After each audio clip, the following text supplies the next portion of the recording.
Today on 10-Minute IT Jams, we welcome back Tony Maguire, who's the Regional Director for ANZ at D2L. Tony joins us today to discuss topics such as talent retention, development and training, and the benefit of learning management systems. Thanks for joining us again today, Tony, and welcome to the Jam. Absolute pleasure. Great to see you again. Yes, likewise. So just to give our readers a bit of a recap, who is D2L and what do you guys offer? So D2L is an educational technology provider. We provide the platforms that drive future skill learning within organisations, the undergraduate, postgraduate programs that you would see through universities. We provide a variety of short form and long-term learning activities, and then we map those activities back to learner progression. So whether it's in the workplace or whether it's in the academic space, we also provide services and professional capability building for businesses as well. So a full range of services in that learning space. Yeah, absolutely. And in terms of organisations in Australia and New Zealand, they're obviously still struggling to recruit. Why do you think this is? Changing expectations, essentially. COVID had people reflecting on their work-life balance, what was really meaningful to them. So I think that's been sticking in people's minds for quite some time. Second thing is choice. Currently, we're experiencing a period of really high employment. I was listening to a session delivered by the CEO of the Grattan Institute, Daniel Wood. And obviously, if you've got 4% or less than 4% unemployment, then people who want a job have a job. And people who are normally at the fringes and are maybe don't typically find the job market easy to enter, people with disability, older workers, young Australians looking for their first job, perhaps long-term unemployed, they're now able to access opportunities that would have been closed to them. So I think that's another piece, choice. And I think the third piece is we haven't really experienced as an economy a period of downsizing. I think over the last 2 weeks, 3 weeks, people started to see that downsizing through Twitter, Coursera, FutureLearn, those sorts of other platforms, particularly the last two that are edtech platforms, starting to see a downsizing. So I think there's a reticence now to, whilst we've had lots of choice, a reticence really to look around too much if you're starting to be concerned about your role. So yeah, the market is tight, but also people are tending to stick with what they've got. Yeah, and what would you say sets employers apart in this really competitive job market? Yes. Well, it used to be workplace perks, wasn't it? You could have your M&M's bar and all those sorts of things. And those obviously, as people are less active in the actual workplace in the office, kind of been watered down a bit. So I think the first thing is proof that you're investing in your staff. That's what sets employers apart, I think, during the recruitment process. How do you invest in us? What can we expect coming into the workplace? I think there's 3 areas there that are important. The first is focus on well-being. So embracing your staff and their agency in the process is really, really important.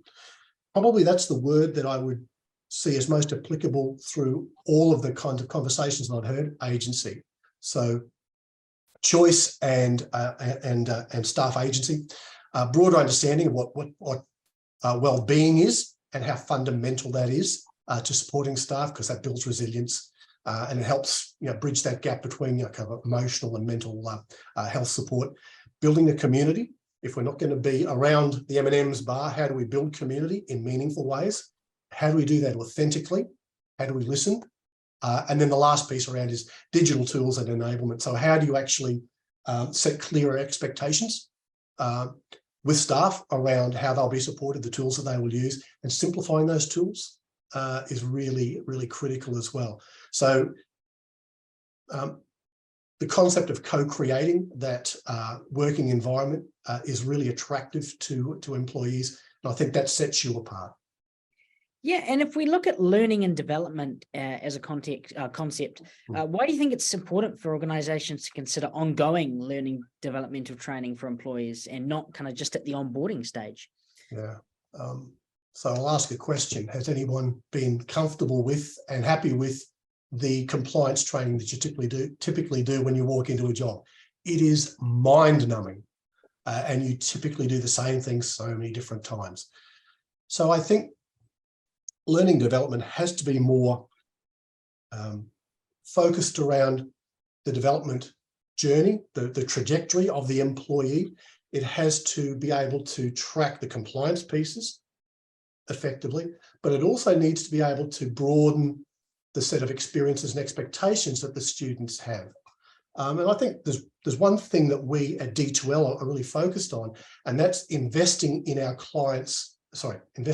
employees through working with our clients to deliver learning opportunities that will give them not just the skills that are important in the workplace, but the things that are linked to their career going forward. We have something called D2L Wave, and we actually offer our employees about $4,500 per year to invest in credentials where they see value, and that's with universities. It's with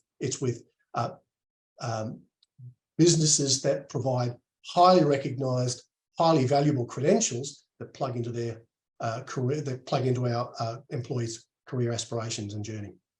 Well, fantastic. And do you think training and development investment can help organisations be a bit more competitive? Absolutely. If you don't have those pieces in place, you can't attract the right candidates. You can't be seen as an employer of choice. And you certainly don't have the ability to understand the improved skills that your employees have got and then apply them to the business problems that you've got. Yeah, and what do you think some of the key challenges organisations are facing when they're trying to retain talent at the moment? So I'm seeing, again, with the CEOs that I'm speaking to, I'm seeing probably 2 or 3 things that are occurring. Competitors are trying to grab a hold of resources from companies where they see there's a quick win. So how do you buttress your employees against that kind of activity? And again, if we go back to those things around community, focus on wellness, that goes a long way to it, because you understand the motivations of your team. So when these opportunities do come up, you can speak to them quickly and effectively. I think another thing which is really important is speed through the process. As you attract the right candidates, and if you've actually done the work around building a brand that positions you as an employer of choice, you then have to have processes that allow you to move quickly through the recruitment process. If you don't respond within 8 hours, you've probably lost that candidate. That speed has been one of the biggest changes I've seen in the last probably 12, 18 months. Yeah, very interesting. And in terms of things like investment in learning and training technologies, with things like obviously learning management systems, how can this be a bit of a differentiator when attracting staff and talent? I'll go back to that comment about agency that I said up front. It's about providing a variety of experiences for your employees. So whether it's compliance, onboarding, yep, we get that. That needs to be done. But how do you do that in a way which is less onerous and more engaging? How do we allow some of that content to be taken in ways that aren't typical? You don't have to onboard sitting around your laptop.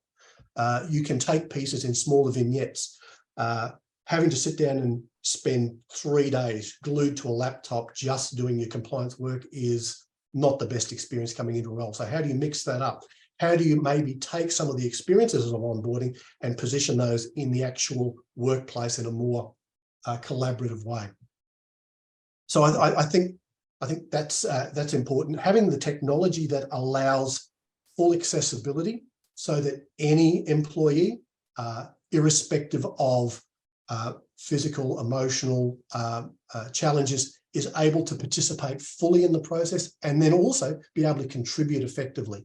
So one of the things we think about from when we're designing our platform Brightspace is we have accessibility at the starting point of what we do. And we just had a conference last week where we had some of our team from North America, from Canada, come out. And we ran a session around accessibility. We had the CEO of Get Skilled there, and we had a variety of speakers who looked at the way in which platforms can really open accessibility up for any employee. That as a starting point is really important, and it speaks back to that original comment I made about agency. Do your employees have choice? Yeah, 100%. And just to kind of wrap everything up, why do you think employers should be incorporating lifelong learning opportunities to nurture talent?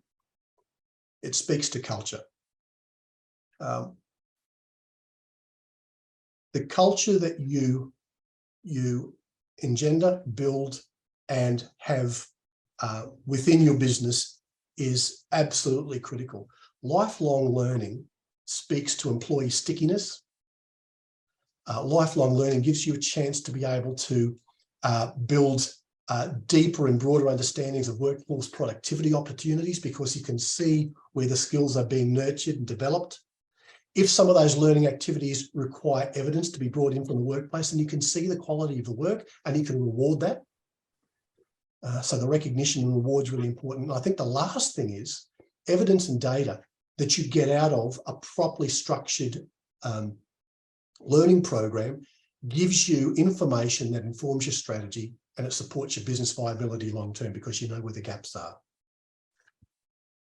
Absolutely. Look, that's some amazing information there. Tony, thank you so much for joining us today, and we really look forward to hearing more from D2L in the future.